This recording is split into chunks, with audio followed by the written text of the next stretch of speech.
In this video, we're going to get some practice with partial derivatives. We're asked to find both partial derivatives for the function f of xy equals 1 plus x cubed times y squared. So as we take the x derivative, we are thinking I treat the y, all y's, as constants. And if that's the case, then we have this first term, which has x's in it, times a constant.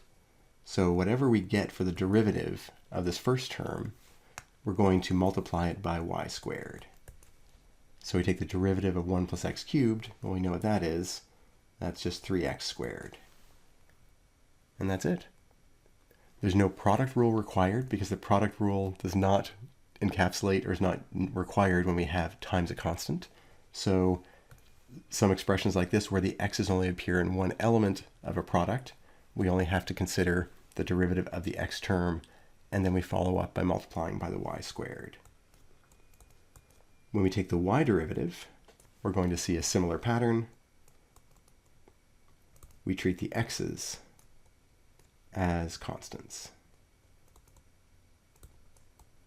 And if that's the case, the 1 plus x cubed altogether is just a constant. That's all a constant multiplier of the y squared.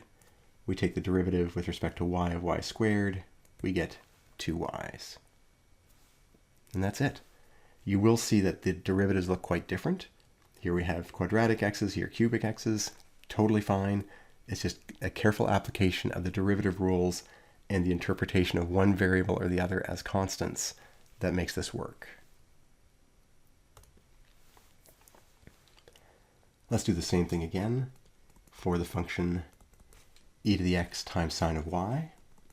When we take the derivative with respect to x, the e to the x is the only term with an x in it, and the sine y is a constant. So the sine y is a constant multiplier, and this is going to look really minimalist because of the derivative rule for e to the x. But when we differentiate e to the x, we get e to the x back again. So nothing much to see there.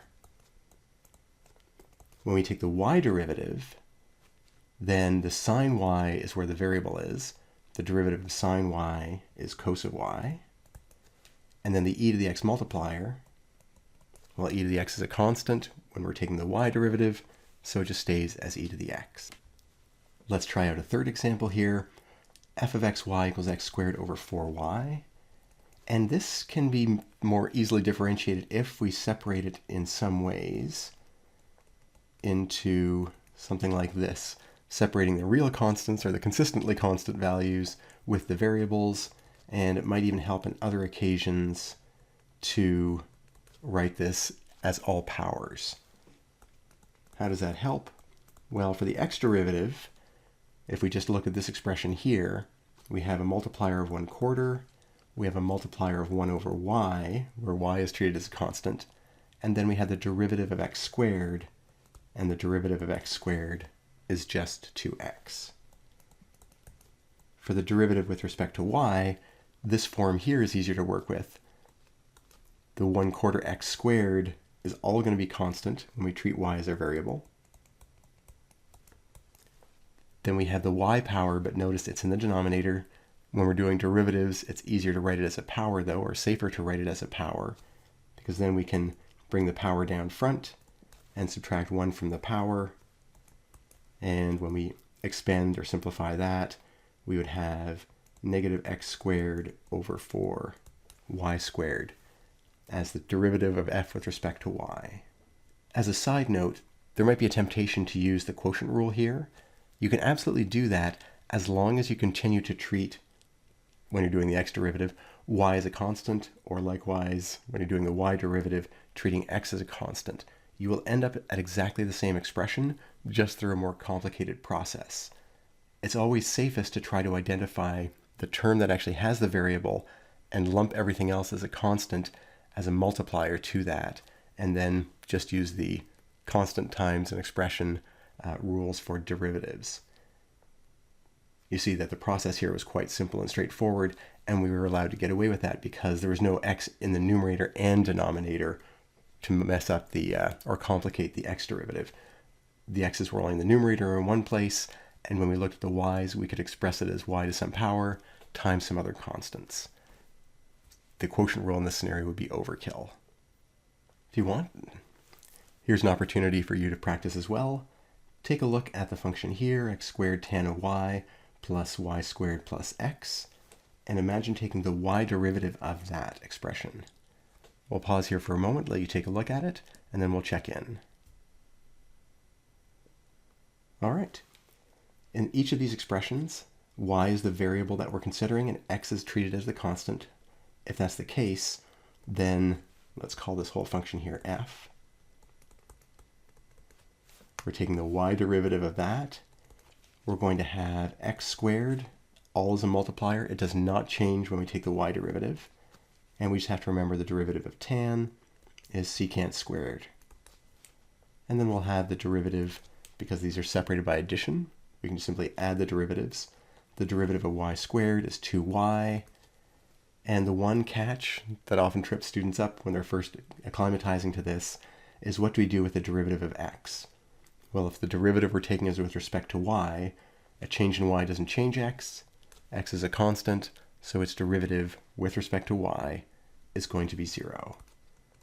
So I get x squared secant squared y plus 2y's, and that means that b is the answer we're looking for here. In this example, we're going to take it one step further and actually calculate the value of the derivative at a specific point. So this would be the slope in the x direction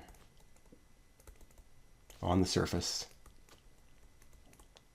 at the point 1, 0. Narrowing or focusing our attention down. Of course, we can't calculate this until we have the general formula for the partial derivative. So we find the partial derivative first. Here we have x squared times sine of y if we're taking the x derivative. The x squared's derivative is 2x. Sine of y is a multiplier that remains the same. And then the derivative of e to the anything is e to the same thing again, followed by the derivative with respect to x again of the exponent. So that would give us the derivative of x, which is 1, times the coefficient y squared, because y is a constant in this derivative calculation. Well, that's straightforward then, because once we have that, we can then sub in our x value and our y value. So if x is 1, we'll have 2 times 1 times sine of 0 plus e to the 1 times 0 squared, that'll be e to the 0, and times 0. And all of this, sine of 0 is 0. That's 0. That's a whole lot of zeros at the end of the day. Well, that indicates that when we take a small step in the x direction, if we're out at x and y, and we're at x equals 1, y equals 0, whatever the surface is doing, the tangent line, if we took a step in positive x, would be completely horizontal. We'd have a flat tangent line there. Now what happens if we take a direction, or a step in the direction, of positive y, in this direction on the diagram? We go through exactly the same process of calculation, only treating y as the variable this time. The general formula will be x squared is a constant, multiplied by sine of y's derivative, well, that's cos of y. When we take the derivative of e to the anything, we get e to the same thing back, times the derivative with respect to y of the exponent. That will give us x as a constant multiplier times the derivative of y squared, which is 2y's. And we're ready to go. We then evaluate that at the point 1, 0, and we get 1 squared times cos of 0 plus e to the 0 times 1 times 2 times 0. Cos of 0 this time is a little more interesting than sine of 0. It's just 1. And so we actually get 1 plus 0, and that is a slope of 1. And what that corresponds to, it's a bit harder to see in a 3D diagram like this, but if we took a step in positive y, we would be going uphill on the surface defined by this function here. And so we've already captured what these partial derivative values tell us about the graph. They tell us about the slopes on the surface in the direction of, and it's important to include this here explicitly, increasing x or increasing y, or positive x, positive y. We're going to have to be very particular about the direction we talk about when we talk about slopes in multivariate functions. Just to contrast, we're talking about a direction or a step in the direction of positive y. This way is uphill. If we went a step in the opposite direction, negative y or decreasing y, we'd actually be going back down that hill. And that's a perfectly valid thing to determine, but we wouldn't talk about the slope being 1 in quite the same way. It's easier to imagine slope 1 means increasing if we're talking about an increase in y resulting in an increase in z. So you'll often hear this phrase here: the slope represents the rate of change you see when we increase x or increase y.